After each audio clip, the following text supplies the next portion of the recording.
stars. Might as well. I'm walking through a ghost town, y'all ain't playing my sounds. Don't tell me to calm down, don't tell me to calm down. Only time I go backwards is when I wanna moonwalk. Don't test me, my mood's wrong. Don't test me, my mood's wrong. We are who we say that we are. You were lost in the stars, and it's all from the start. Never running no pace, never on the right page, but we still read that book, and we still run that race. Ay. Mississippi Racer riding out, no shortcuts, no time for that. Mississippi Racer riding out, till the wheels fall off, I'm driving that. Mississippi Racer riding out, wheels stop burning, strike the match. Mississippi Racer riding out, red light, green light, red light, good night. Ay. Red light, green light, red light, good night. Red light, green light, red light, good night. Red light, green light, red light, good night. Red light, green light, red light, good night. Time to chill, don't sweat it. What's poppin', y'all? It's your boy, it's Gardi3, and it's been a minute since you've seen me on the morning show. Normally not a morning person, but I had to make an exception. Hop on Friday morning with my boy Mo Better, greatest co-host of all time. Ladies and gentlemen, please welcome us to your TV screens this morning. Appreciate it. Mo, how you doing? I'm doing great. It's a Friday, a playoff Friday. We're getting ready to talk some NFL playoff matchups. I'm still on a high. I'm still on a high coming off the N1 show that we did last night. So coming into the morning with the basketball genius himself, Gardi3. Hey, I'm ready to go. Let's cook. No, absolutely. To start off this morning, wanted to send my thoughts and prayers to everybody who is affected by the loss of baseball legend Paul Euchre, who unfortunately passed away yesterday at the young age of 90. Just an absolute legend. Milwaukee Summers will never be the same again. But he also, is known for the movie Major Leagues. He was at WrestleMania getting choked out by Andre the Giant. Yeah. Just an absolute true icon of entertainment. So he will be missed. I concur. Shout out to the legend. Rest in peace, Bob Euchre. I always remember him from that great line from Major League where he's like just a bit outside. You can tell he enjoyed what he did. Definitely a people person. And our thoughts and prayers go out to his family and loved ones. No, absolutely.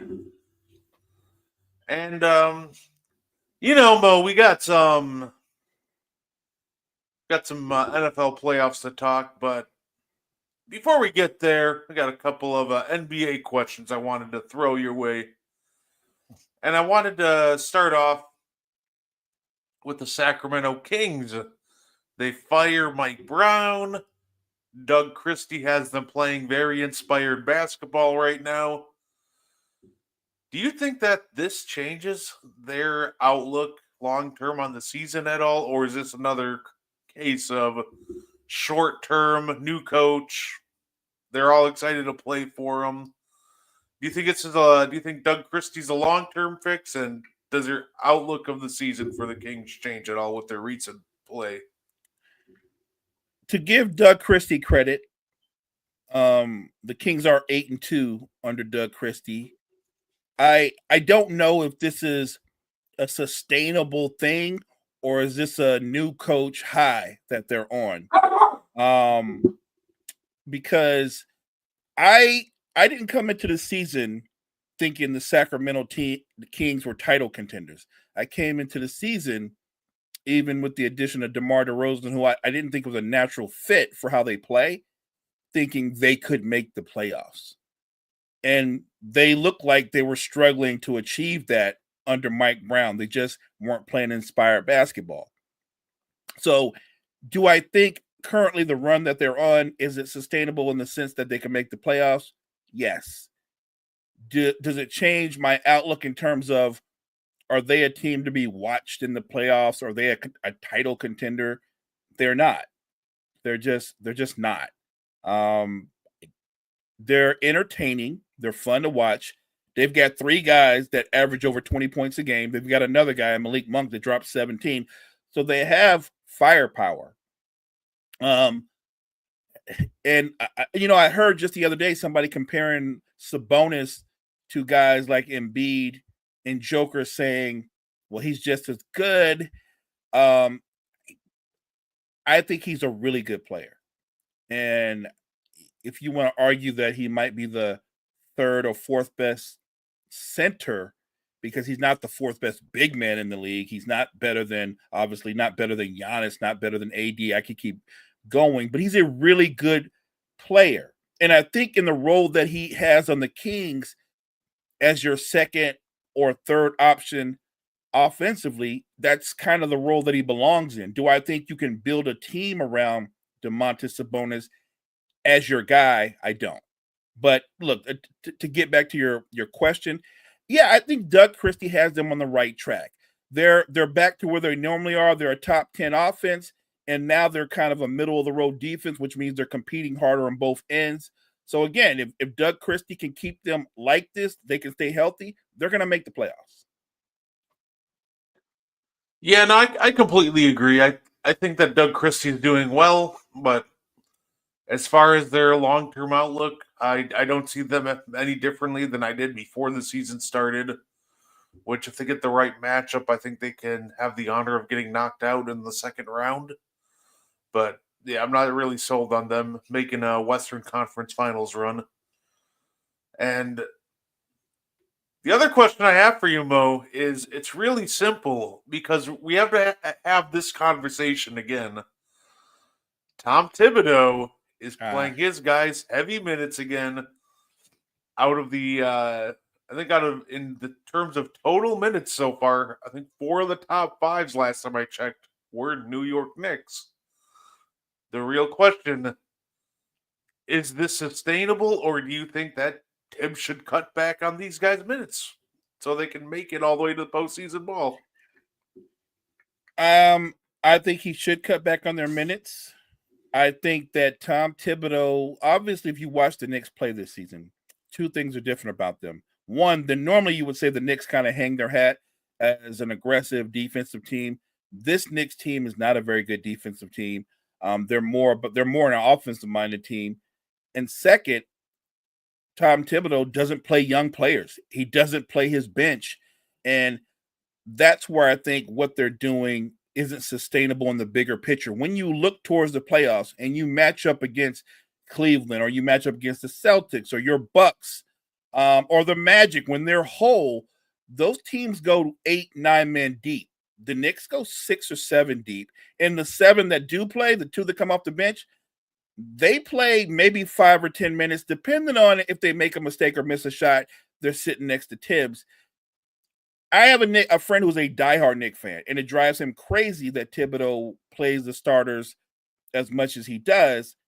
And I told him, you had to know this wasn't going to be a thing, because that's what he does.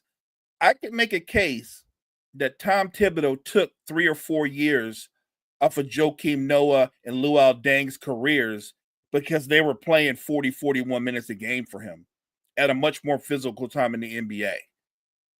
I can make a case. It's not even a case. It's a fact. You know what you don't do when you're up by double digits and the game is over? You don't leave Derrick Rose in the game. That's what you don't do. Thibodeau is part of the Knicks' resurrection. So let me start there. You have to give him credit for what he's done. They've become relevant again. And when the Knicks are relevant, it's great for the league. He's part of their resurrection. But I don't think he's the answer in terms of, can he take them to a finals berth? I think his style of coaching, where you play your starters to death and minimize your bench, that doesn't work in today's NBA. It might get you through the regular season, but the wear and tear, it will kick in. They put too much on Jalen Brunson. When you watch the Knicks play, you're a Bucks fan, you watch them play. Does Jalen Brunson not have the ball 90% of the time, and everything's ran through him, or he creates they don't have another shot creator on that roster? Think about that for a minute. Anunoby's not a shot creator. Bridges isn't really a shot creator. They don't. Josh Hart, not a shot creator. I could go on and on. Like, I guess you could argue when you play the 2-man game, because you have to respect his shooting. Cat can generate shots because you have to come out there and maybe double or close out on him. But I'm talking about off the dribble, off the bounce. Brunson's their only shot creator, and if he goes down, if he's a lesser version of himself in the postseason, it will cost the Knicks. Tibbs has got to be willing to play his young players and invest in the fact that you might lose a few games playing the young guys, but the only way they get better, Brett, is through what? Through experience. They have to get playing time. And he doesn't seem invested in trying to do that. And I think ultimately that's going to cost the Knicks. Yeah, I completely agree. Love what Cat's been doing, but the only guy he's going to create a shot for is himself. He's a very good self-creator, but he's not going to create for others. And yeah, losing Brunson would be detrimental. So I think they definitely got to tone back his minutes in the regular season here. Because it's a long haul. We saw the same story play out last year, right? Say, as the season wore on, Anunoby went down, Brunson got banged up. And then, so when they reach playoff time, that's kind of it for them, because now half the team's just completely banged up. So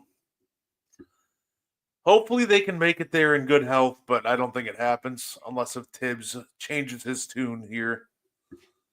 Yeah, and look, even if they, in a perfect world, none of them get injured or they're worn down, but I don't think they have enough depth.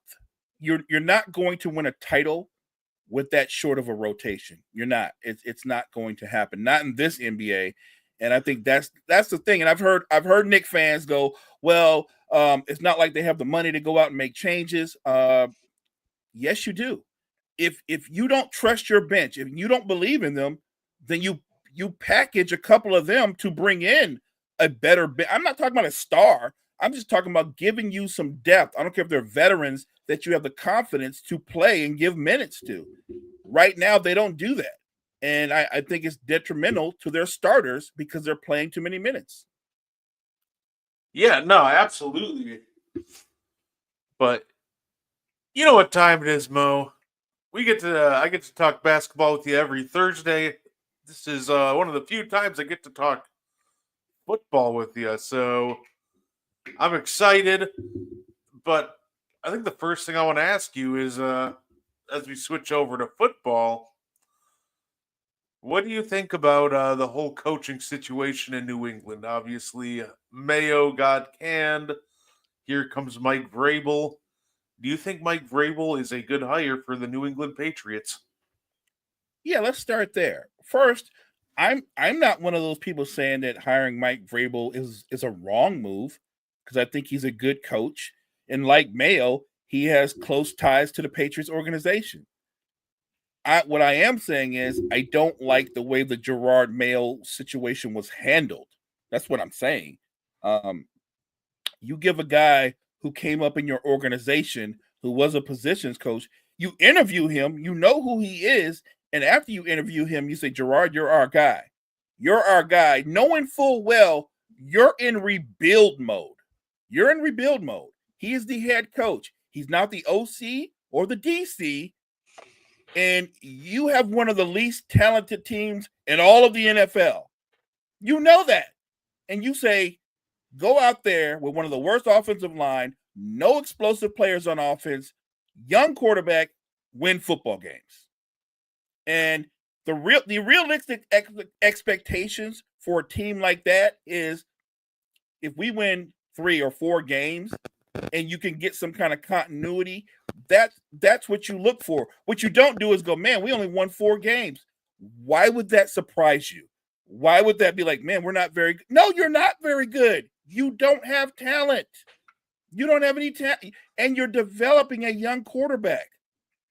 And I'm a first-year coach, part of a rebuild. If I'm part of a rebuild, I don't expect to be fired in year 1.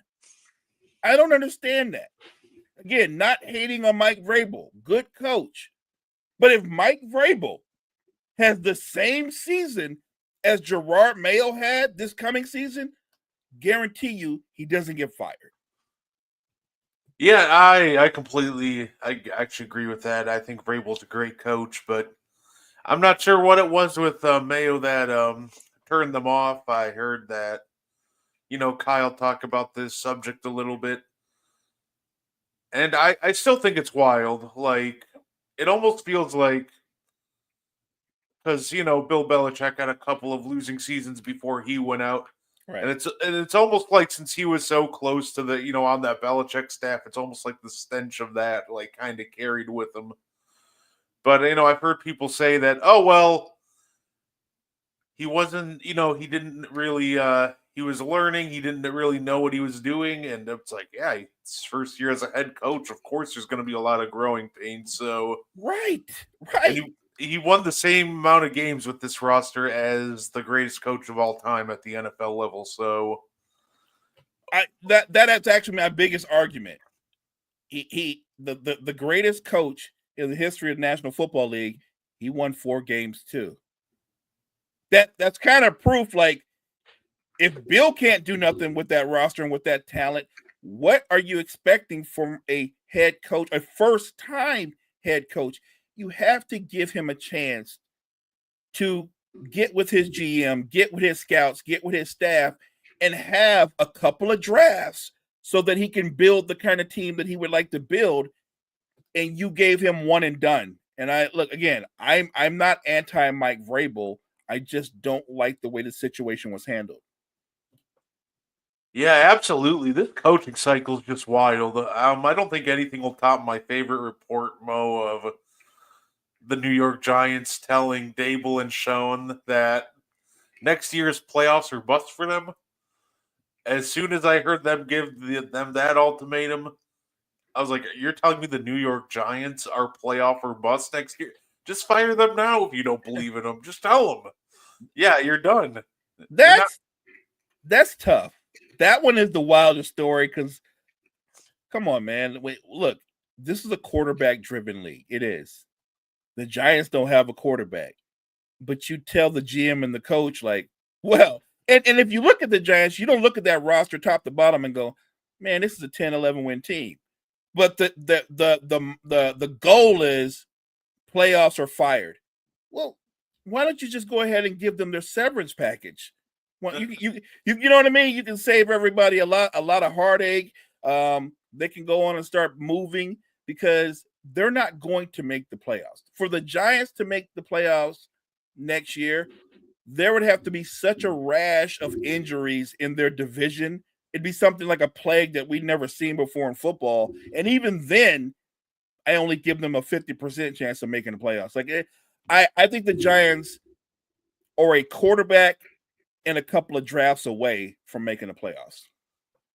50%, Mo, is like the most generous number I've ever heard for next year for the Giants. I'm a generous guy. But, hey, because here's why, Mo. Next year, this playoff or bust mandatorium, they have to go against the NFC North, the AFC West, their own division. So they get the Chiefs, Chargers, Broncos, Packers, Vikings, Lions, Bears. Are there out of division games next year? So this, to me, as soon as I saw, heard that, I looked at the schedule. I'm like, unless if every single team forgets to get on the bus, I don't see the Giants winning more than 2 games, regardless of what they do this offseason. Yeah, I'm with you, partner. And look, if you're Dayball, you have to look at it this way. Yeah, it's a tough mantra. It's a tough goal they put out there before us, but it's one more year. It gives you a shot, right? Because you could have got fired this offseason. So I look at it as it's a reprieve. If you're a coach and you're put in that situation, it's a Hail Mary, if you will. They're going to have to work some magic in the draft, and they're going to have like 4 or 5 rookies become impact players in year one.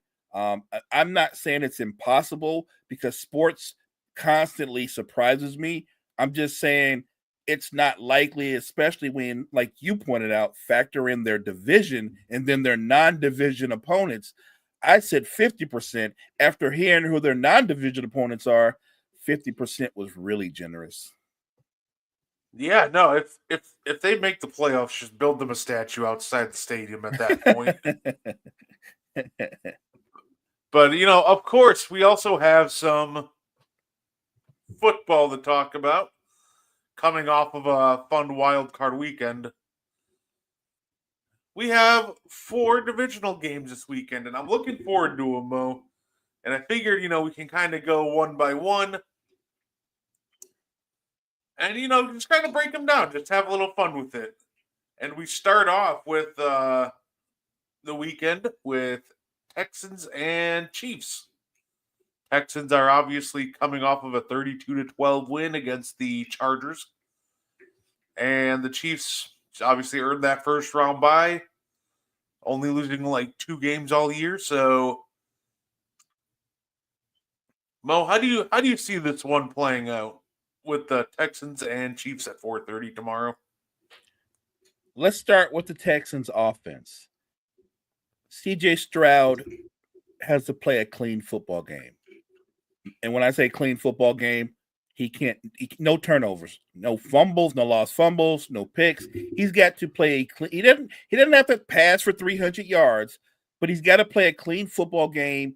And if the Chiefs are only giving you the underneath stuff, then take the underneath stuff. He's got to show the patience of a Patrick Mahomes or a Tom Brady. If you have to dink and dunk your way up the field, if that's how you can move the ball offensively, then do that. Maybe you can get a hit play with a sprint option with Joe Mixon. Although I don't think Kansas City's defense is an easy defense to run against.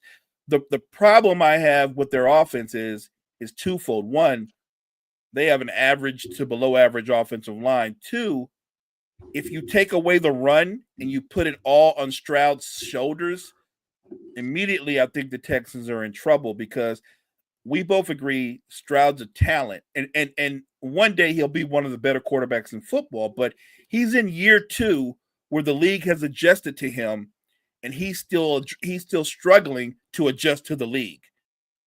I think this is a low-scoring game, but the Texans would have to play perfect football to win this football game because I think the Chiefs defense is as good or better than the Texans defense, which is a really good defense. And unlike Justin Herbert, Patrick Mahomes is not going to turn the football over. At least at a minimum, he's not going to turn it over 4 times. I appreciate what DeMeco Ryans has done with this team. I think he's the right man for the job. I think Stroud, they've got their franchise quarterback. I don't think this is their year. I think the fact that they beat the Chargers, that was a great moment for them. I think their season is going to end because I think the better team, the better quarterback in a quarterback-driven league is number 15. It's an interesting matchup, and I know people are talking about how Kansas City's offense isn't necessarily explosive. For the way they play this year, they don't have to be explosive. What they've done all year long, Brett, is score enough points. You know what I mean? Like if it's a 13-10 game, we're going to have 13. They found a way to generate offense when they need it. For the Chiefs to lose this game, in my opinion, the Texans defense would have to rattle Patrick Mahomes. They would have to get to him consistently and throw him off his game. And even with an offense that's not necessarily explosive, I don't see anybody rattling Patrick Mahomes. Yeah, no, I agree with that. I think when it comes to the Texans, I think their biggest edge is obviously with Danielle Hunter and Will Anderson. I think going against DJ Humphries and Juwan Taylor, I think that's a matchup that they can exploit. My problem with them at the end of the day is I just don't think there's enough firepower to take down the Chiefs. Obviously, they're down Stephon Diggs. They lost him earlier in the year. They're down Tank Dell. So it depends on how big you think these guys can step up outside of Nico Collins And now we're talking about Joe Nixon being questionable with a leg injury, which is the last injury you want your running back to have. So Right. I think this will be a fun game early. It'll look close. I think it'll even look surprising. Maybe the Texans go up 14-3 and you're like, oh my goodness, are they going to do it? But I think the Chiefs never panic. They get settled in. They walk them down, and I think they win by double digits. I think this is like a 28-14 game. Morning, Gene. What's up? What's up, Gene? I think the Chiefs turn Stroud over 2 times. I think he turns the ball over 2 times. Hey, I think that's a fair assessment. I think that's fair.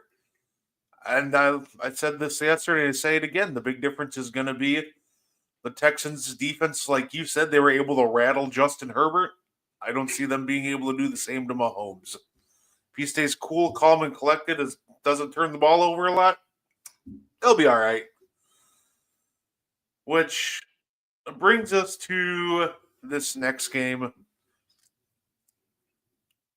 What are the odds, Mo, that we get an upset tomorrow night and the young upstart Washington Commanders take out the Detroit Lions? Jaden Daniels, Jared Goff. It's going to be a fun one, folks. I'll say this. Jaden Daniels and the Redskins, they're coming into that game, Brett, with nothing to lose. They're coming in there with house money. They're not expected to win that game, right? Like there's no pressure on the Commanders. I think that's their advantage. They're playing with no pressure. They're playing, even though Aaron Glenn has been terrific as a DC, they're playing against a depleted defense. I think there are ways that they can attack that defense. The question really comes down to, can Jaden Daniels in the offense keep it close enough to where in the fourth quarter they can make a player walk down Detroit? Because you and I know Detroit's offense, they're going to move the football, they're going to score some points. I think the game's going to be a close game. I know initially Chris and I had a conversation a week ago about how it could be a blowout. I think Jaden Daniels with the way that he thinks, because he doesn't play like a rookie, I think they control the clock. I think they try to drain the clock out and keep it low scoring. I'm going to go with the Detroit to win, but I think it's a close football game. I don't think they blow them out at all. I think Washington puts a scare into the Motor City. Gene says the Lions by 100. 0 chance that the Commanders win. I'm gonna say pressure bust pipes. We'll see. Pressure bust. I'm not saying the Lions won't win. I'm picking the Lions, but I don't think it's gonna be a blowout at all. Hey, you know what? That's fair. Listen, I picked yesterday. I said that the Lions will win 30-21. I think the Commanders will keep this one closer than some people expect. Right. But yeah, I think the big difference is gonna be the Lions just being able to move the ball at will. I don't think that the Commanders have the juice to stop that offensive line from pushing them back 2-3 yards. They don't. So it almost feels like that the Lions could come on and go, hey, yeah, this is a run to the left, and they'll still gain 5 yards out of it. And I think that's going to be the problem. I think the physicality will be too much, and the end result will be the Lions will just overwhelm them at the line of scrimmage. I think Jaden Daniels is special enough to, make some plays, but yeah, I don't see a win for the Commanders. No, not a win. But look, I think Jaden Daniels can cause Detroit's defense some problems.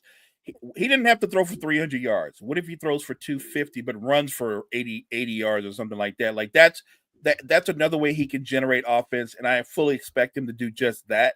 I think there will be a couple of explosive plays between him and McLaren. I think it's going to be a close football game. The Lions will win because I do think they're the more explosive offense. But I think that depleted defense, there's a lot of holes in it, and I think the Commanders are going to attack them. Yeah, and hey, you know what? We've gotten bad Jared Goff games before. He does have a 5-interception game this year, and I think that will be the Commanders' key on their drop back passes. They just got to find a way to rattle Jared Goff. which is possible, but I don't think the problem with the Commanders is I don't think they can get to the quarterback like that. You're talking about a team that's not great at getting to the quarterback. Two, you're talking about a team going up against one of the two best offensive lines in football. Oh, fair enough. And then the next game after that, we got a Sunday at 2 Central. Rams Eagles. So Commanders play, say it's not an ideal matchup, but you just gotta pray that Golf makes mistakes to have a chance at an upset. Never say never. He's played bad before. Say Rams Eagles. Now the Rams are coming off an impressive victory against the Minnesota Vikings.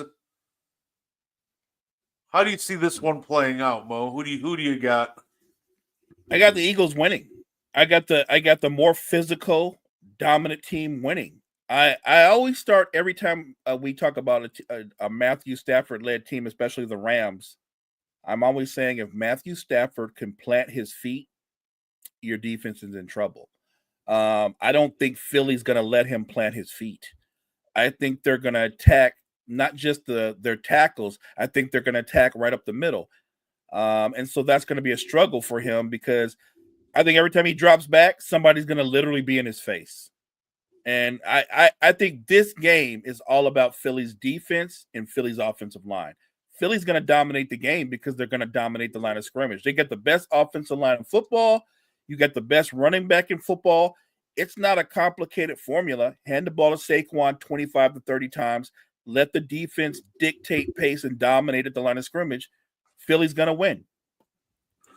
Yeah, like Gene just said, bullies control the line. Eagles will own the trenches. No argument there. I know a lot of people are, I think the Rams might get overhyped after that perform against the Vikings, but the big difference is you're not going against the Vikings offensive line. On Sam Darnold dropped back to pass 40 times, and he got pressured on 32 of them. Cam Robinson alone gave up 12 pressures. You're not getting that against Malafta. Yeah. That's done. So 66% of the money on the Rams. Yeah. To me, that's wild. Here's the one caveat I have. Jalen Hurts has to play better than he played last week. He has to be a better version of himself. Because if the offense isn't doing their part in this, it keeps the Rams in the football game. If you know what I'm saying? Like we need to see Pro Bowler Jalen Hurts. He's got to impact the game. He's got to be impactful. He doesn't have to be the best player in the field, but he's got to be impactful. And he's got to play a clean football game. And so I think the Eagles will win. But if their offense is let's say it's like it was last week, I think that's going to be a problem. That's going to be a problem. Now, granted, I don't think the Rams can stop them outright. But what if they do walk 9-man up in the box? Hurts has to be able to take advantage of that. And that I think that's the key. If it's just strength on strength, this game will be over with in the first half. Yeah, I don't think Hurts will have to do much except make the right reads. And I think he will. Last time we saw these two teams face off, Saquon went absolutely wild. Right. I think it was like 250 yards, somewhere in that range. He could have went for 300. Yeah. So I think that the Rams will have to sell out. I think you're going to see a lot of 8-9 man in the box, and Jalen Hurts is going to have to make the nice, easy reads, and I think he'll be able to do that. I don't think they really have anybody to cover A.J. Brown or Devontae Smith. So their only hope is almost to pray that Jalen Hurts throws an errant ball or two, which for Rams fans, they're praying for it, but I'm not going to feed into that one because I don't think it happens. So agreed. So we both have the Eagles winning that one, and naturally that brings us to the main event of the weekend. I've never seen anything like it. The ESPN predicts Well, 50% of people seem to think the Ravens will win. 50% think the Bills will win. So, Ravens, Bills to close out the divisional round weekend in what could be the game of the year. Mo, how do you think this one goes? And who do you got winning this one? I think the Ravens win. I think the Ravens win. And look, the only way I could see Buffalo winning, because I think Josh Allen will play well. I think he'll play well. I don't know if it's going to be enough, but I think he'll play well. For the Bills to win, you're going to have to stop Derrick Henry. When I say stop him, I mean like stop him. Not he had 90 yards rushing. Like keep him at 60 yards rushing or 70 yards rushing. You have to be competitive at the line of scrimmage. And I think they can be. I still think the Ravens win because I think when they do that RPO, when Lamar sticks it into Henry's belly, if you don't respect it, before you know it, Henry's in your secondary. And if you react too quickly, Lamar pulls the ball out and he's got a one-on-one one of your linebackers and they get eaten alive. That combo to me is the Ravens' advantage offensively. The way the Ravens' defense has been the second half of the season, I think they will get enough stops against the Bills' offense. I think it's going to be a fun game. I think there's going to be some scoring, but in the end, I think the Ravens win the football game. Hey, you know what? This is a game that can go either way. I'll never fault anybody for picking either winner here. My heart has to go with Buffalo, though. I'm gonna follow. Sometimes you follow your instinct. I'm gonna follow my heart on this one. And living in New York for 5 years, I got to go with the Buffalo Bills. I'm hoping for a Buffalo Bills Super Bowl run. That would be amazing. It's a big game, though, isn't it? Right? Because if Josh Allen loses, it'll be, well, Josh played great, but he came up short. If Lamar loses, it'll be like, here goes Lamar. He had another great MVP-like season, but again, in the postseason, it's one of those games that the loser, and I think there's more pressure on Lamar than there is Allen. But I think that if the Ravens lose, it's a narrative where there goes Lamar again, great in the regular season and okay in the playoffs. Like there's going to be a lot of fallout from this game. Yeah, no, I completely agree. I think what the Bills will do is I think they'll come back. First, I think they'll play really kind of angry and motivated. The last time these two teams faced off, the Bills got embarrassed. It wasn't even a game. The Ravens just beat them down. So I think they'll come back more motivated. And I think the Bills this time will do what they have to, which is turn this game into a shootout. How do you get Derrick Henry less involved? Put pressure on him. You got to score points. You got to turn this game into a shootout. Don't turn this into a game of clock control, because as soon as that happens, that game's over. You're not out clock controlling the Ravens, but what you can do to beat them is force them to air it out more than they want to.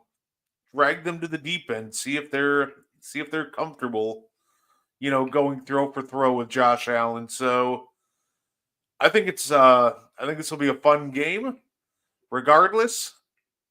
But my bold prediction for this one was this will be one of the highest scoring playoff games you've ever seen. I predicted a score of 45-42. Wow, that's crazy. I hope you're right, by the way. The highest scoring, ironically, is the Packers back in 2009. If we remember, they lost in the wild card game 51-45, a combined total of 96 points. And I think the Bills and the Ravens fall just short of that. And it will be an absolutely terrific shootout. Game of the year is going to come Sunday night. I hope you're right about the shootout, because that means that the fans of the game will get everything they want. That also means that more than likely the stars on both teams play really well. I would like that. I'll say this: if the Ravens were to win and go into a Super Bowl berth, I'm thinking about what it means to Lamar Jackson, but I'm also thinking about what it means to Derrick Henry in his career. He's a great running back, but what it will mean for his career in terms of where you rank him all time as a great running back. You know what I mean? Like he's led the league in rushing before. He just had another 1,900-yard season. And he could cap it off with a Super Bowl title. It's interesting because, like I said, there's going to be so much fallout from this game. And as great as this game is, and I know, both of those teams out of the corner of their eye are like, "Come on, Texans, you can do it." Yeah, no. If the Texans find a way to upset the Chiefs, then it would feel like that whoever wins on Sunday night is probably going to the Super Bowl. Exactly. And I know, and look, it's all about competition. And guys in the post game go, "Oh, we don't care who we play," right? Like, we're just, whoever we play, that's who we play. But they're like, we don't care, but we wouldn't mind if the Chiefs weren't there. Yeah, say the less Patrick Mahomes you have to see, obviously much better chances for you. So, talking about the divisional round, Mo, I kind of wanted to almost touch on the losers of Wild Card Weekend. Okay. And just kind of, what do you kind of see in their future, right? And the first, kind of just go in order. The first team that, we saw lose on Wild Card Weekend was the Chargers. There's a lot of discourse on Justin Herbert. Now, I still think he's a top 10 quarterback in the league. I don't think there should be any debate about that. But what do you think about the Chargers and Justin Herbert, and what do you think they have to do going forward to take the next step? Well, let's start with the season that they had. As great a coach as Jim Harbaugh has been, nobody thought the Chargers were going to be a playoff team this year. When we were previewing the NFL, we were talking about just within their division, we had them either right next to the Raiders at last or last. Do you know what I mean? Like, when you look at the Chargers roster, nobody was like, look at all that talent. Look at that. Because they had given up and lost so much. And Jim Harbaugh comes in there and he does what he does, and they make the playoffs. I don't think Justin Herbert is the problem. I think he's part of the solution. I do agree with you that he's one of the top 10 quarterbacks in football. He struggled. He had a bad game, but I think that they're going to have a full offseason. They're going to have a draft. I think Jim Harbaugh is going to go out there and get more of his kind of guys. I think he will get more explosive players on the offense to complement. What's the young wideout's name? Is it Lad McConkey? McConkey. They go out and compliment Conkey. I think that he will go out and get a running back. He'll draft a running back a little bit higher than most people would because Jim Harbaugh's a run-first coach. I think the Chargers are going to have a really good draft. They're going to make a couple of smart free agent pickups, and I expect them to be right back in the mix. I think they're going to be a playoff contender next season, and they'll be that much better. I think the season that they have, Brett, to me, they're a year ahead of schedule. Yeah, no, that's fair. That's fair. I know at the end of the day, the Chargers way exceeded expectations this year. And I was a little hard on Justin Herbert yesterday. This is the second time we've seen him play in a playoff game and not really perform, his best, which I think eventually, I think next year, I think it'll be a different year for him.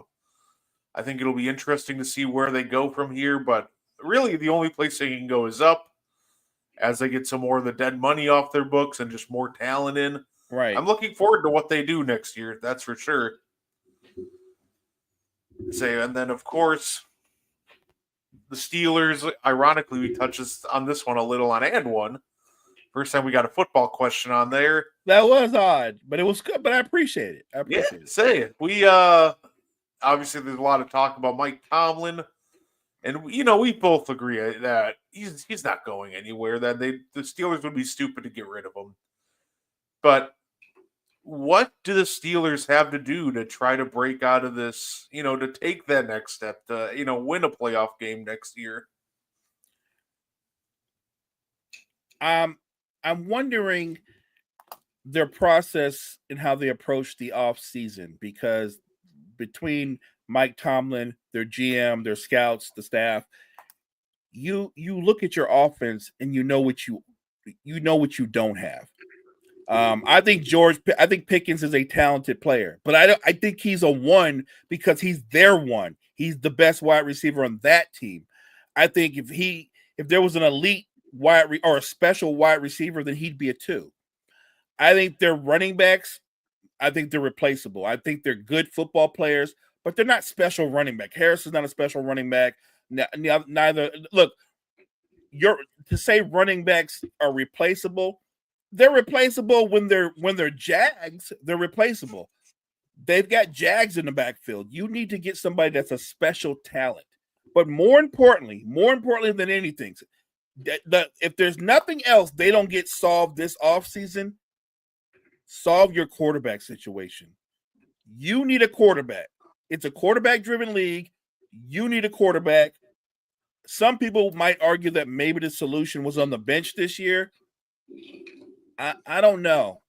I don't think he's a franchise quarterback. I think he's a good quarterback. He's a functionable quarterback, but he's not a franchise quarterback. And I think so. To me, could you start him and you guys have another 9 or 10 win season? Sure. But that's a Band-Aid move. And I think the Steelers need to move towards the future. They need to hit and get a franchise quarterback. And that's not easy. That's easier said than done. I can say, well, they're going to go out and they're going to draft a guy in the second or third. And maybe that'll happen. But that's what they have to solve right away, Brett. They have to solve who's going to be their quarterback. And then everything else around them, you work off of that. But right now, the question is, like, we can both, let's assume this, because I think that Russell Wilson basically had pretty much the same season that he had with the Broncos, which is, by the way, what they asked of him. They thought, best case scenario, this is what Russ can do for us. Well, he did that. The problem is the way their season ended with the 5 straight losses, then you lose in the playoffs. Now, that's not all on him, but that he's not the problem, but Russell Wilson's not the solution. He's not part of the solution. Like, what he is now is a veteran quarterback who at best could be a bridge quarterback for an up-and-coming young star quarterback, but he certainly isn't their answer. And I would be stunned. And it is weird to say this, right? I would be stunned, Brett, if Russell Wilson was a Steeler next year. Not like, and I'm not saying he can't help in some capacity as a backup, or maybe go somewhere else because there's other teams that need a quarterback. Maybe the Giants, who drafted a quarterback, but they want a bridge quarterback. I don't think Russell Wilson's done playing football, but I don't think he's going to be a member of the Steelers. Do you think I'm wrong? No, because I think Russell Wilson, and the way I kind of think about Russell Wilson is, I think he can be a quarterback in the NFL, but he can't be a quarterback on a team that has serious playoff or championship hopes. I think those days are past him, but I still think he can be a productive quarterback in this league. Yeah. I think he's the perfect mentor and, bridge quarterback. I don't advocate for, trading draft picks recklessly, but if there's one team that if they pulled a Ricky Williams and traded every single one of their picks to move up in the draft, honestly, if the Steelers did it, I don't know if I'd be mad if they traded like their entire draft just to get that quarterback of the future. Because it feels like that's really what Tomlin's missing. We're talking about a team you can go, well, they had Big Ben, but Big Ben has just absolutely cooked his last 2 years in the league. So right. They haven't had real quarterback play in a while. Then they have Big Ben, but they're trying to run a secondary where Artie Burns is your best piece in that secondary, pre-Minka. Like, they never fully put it together, and it feels like that they're probably getting closer than they have in years past, but unfortunately they have one big hole, and that just happens to be at the biggest position.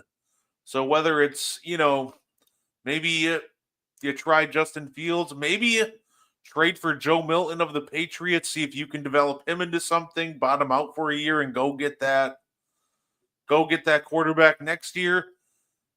I think that you just got to find a way to get creative and see if you can get your quarterback of the future soon. If you're Mike Tomlin, or the first solution that you pointed out, you could commit to Justin Fields. You could say you're our guy.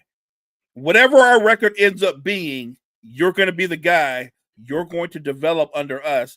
Like, what if Justin Fields is a starter and they have a below 500 season, but over the course of that season, you see him develop and improve as a core. You know what I mean? Like, do you need to take a step back to then go forward? Do you know what I mean? Because if you're going to invest in a young quarterback, you're probably not going to make the playoffs. Like, and it's weird to say of a Mike Tomlin team, but you might take a step back to go forward. Like, and by the way, they're known for defense, but some of those games, those last five games, the defense was not good. And against the Ravens, the defense was horrible. The Ravens went through that defense like it was butter. And they did that twice. They did that twice to them. So while I think their defense is their better unit by far, I don't think their defense is necessarily as good as advertised. hey, you know what? That's fair enough. Another team that I think has a lot to really hang their hat on, the Denver Broncos. Absolutely fantastic season. Another team that honestly didn't think they would touch the playoffs, but credit to them. And I even thought in the playoff game that Bo Nix did better than the box score and the final score indicated. I think he made a lot of great passes that just weren't caught. Mims dropped a couple, Sutton dropped a couple. Overall, I think you can agree with this. The Denver Broncos have a lot to hang their hat on. That was a fantastic year, and they overachieved. They did, but in that they're a lot like the Chargers. Bo Nix is ready. They found their guy. He's going to have those young quarterback struggles, but his mentality, he kind of reminds me of a better version of Baker Mayfield, where if he makes a mistake, he gets over it real quick and moves on to the next play. Matter of fact, if you watch Denver play, Bo Nix gets over mistakes a lot faster than Sean Payton does. I think Denver's going to be that much better going forward. I think Sutton is a really good receiver, but I think in the right team, he's a 2, and another guy would come in and be the 1. I think that they're a draft away from competing with the Chiefs in that division. I think that's how good they could be. Like, we're talking about what the Steelers need to find. Well, Denver drafted what the Steelers need to draft. They've got their guy. And more importantly, they've got a coach who's coaching him up to play a certain way. And I think that bodes well for the system that he's in. I think Denver is set up to be not just a playoff contender, but a legitimate contender in the AFC for the next few years to come. So I think the sky's the limit with Bo Nix and company going forward. Hey, I completely agree. As somebody who hated on them, before the year started, saying they'd probably finish, right next to the Raiders. I thought so too.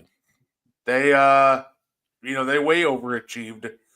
And of course, the last 2 teams that lost, NFC North. We'll start with the Vikings. I'll end on the Packers. The Vikings, they didn't look good, and they have a lot of free agents, leaving, including their quarterback and Sam Darnold. They got JJ McCarthy in the wings. I think the $1 million question with them: do you re-sign Sam Darnold? Do you just turn the reins over to JJ McCarthy? I'll give the Vikings credit. That's another team that just overachieved. I don't think anybody expected a 14-win season out of Minnesota. Kevin O'Connell coached the crap out of that team. Fair. But, now they have a choice. Do you bring in another veteran? Do you bring Darnold back? Or just turn it over to your rookie? My gut instinct is, if you're Sam Darnold and you have the career that you had, or the career year that you had, you and your agent walk in there and you say things that are not out of pocket. They're kind of with the market. You say, well, we think Sam's a $40 million quarterback.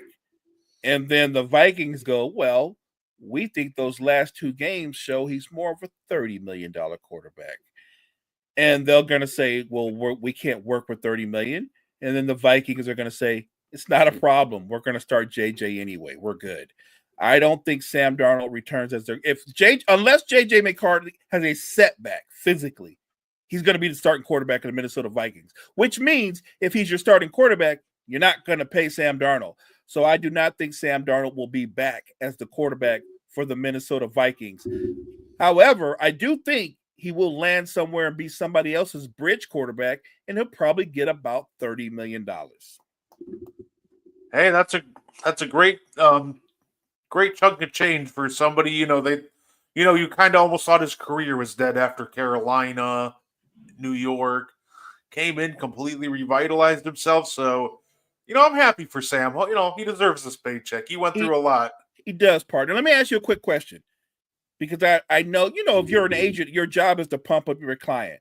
But the organization's job is to be more pragmatic and look at everything.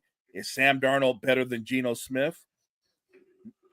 No, he's not. He did have a better year this year, I think, or maybe they had the same year, but I don't think he's better. And even though, just when you want to count Geno out, he turns around and has a really good season. Geno has a better body of work that we can work off of. Sam Darnold has this body of work this season. And the things that are going to stand out the most in this whole season, it's not going to be what he did throughout the regular season, which was amazing, by the way. It's going to be what he did when they played Detroit in the final week of the season and what he did or looked like in the postseason. That's why he's not going to be a member of the Minnesota. And by the way, again, not because he can't play. Clearly, what Sam Darnold showed you is he can run an offense. He can be an effective starter. So I do think he's going to start somewhere else, and just not with the Vikings. Well, fair enough. And of course, the last team, my Packers, they lost this past wild card weekend. What do you think? What do you think about the Packers, and what do you think that they have to do to, kind of take that next step?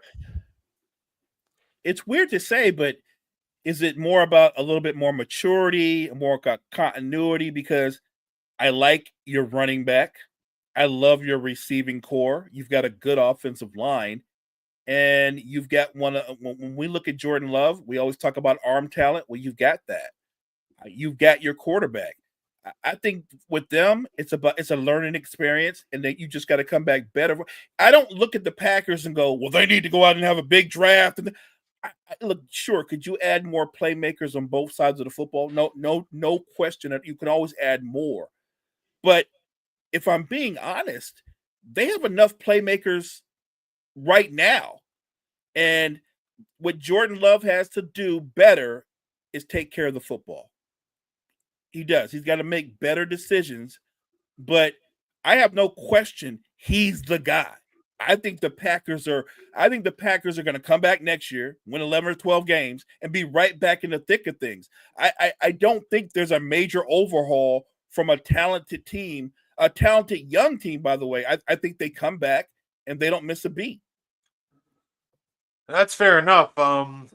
With the Packers, I think this offseason we actually have cap space for the first time in a minute. We're finally pretty much free of all the dead money from the Rodgers years. Ironically, teams always talk about getting younger. I think the Packers' goal should be to get older. Right. We just need some more veterans in that locker room. We saw maturity issues in that Eagles game, throwing Saquon to the ground a couple times, giving the Eagles free 30 yards. I think that we just need some vets to, when things are starting to go south, to just, steady the ship. I don't think we need to really go make some big splashy signing. I think actually we're good enough as is. But I do think we need some respected leaders in that locker room to come in and command the team. So when things start to go south, like on Sunday we saw, we don't see things like us giving up free 15 yards because we lose our cool. So I think that this year the Packers, we always say youngest team in the league. It's time to get older. It's time to get more mature. And like I said, I don't think we need a big splashy signing, but I do think we need to bring in some vets to this team. I like that. You know what you guys need? You need to bring Aaron Rodgers back to be Love's backup. He'll be the veteran voice in your locker room. Oh boy. I'm joking, obviously. I'm totally joking. If you ask the Packers fans after we lost on Sunday, we need to trade Love. They miss Rodgers. I even made that comment. I was like, trade Love, bring back Rodgers, give the Packers fans what they want. That was the most wild 24 hours after we lost that game. The overreactions were insane. It was fire Matt LaFleur. Yeah, look, partner, your team is straight. Like your team versus what my team looks like. You guys are good to go. You're good to go. What you hit on it. You need some veterans in there, some grizzled veterans that command some respect, because you are a very young football team. But I don't think you, like you said, there's no overhaul. There's no big in trade or free agent. That's not the problem. I just think it's about maturity, learning experience, and just being better. You guys are straight. No, fair enough. And that's how we got for you today. I think we went a little over our time. Sorry for people at Roku. Apologize for that.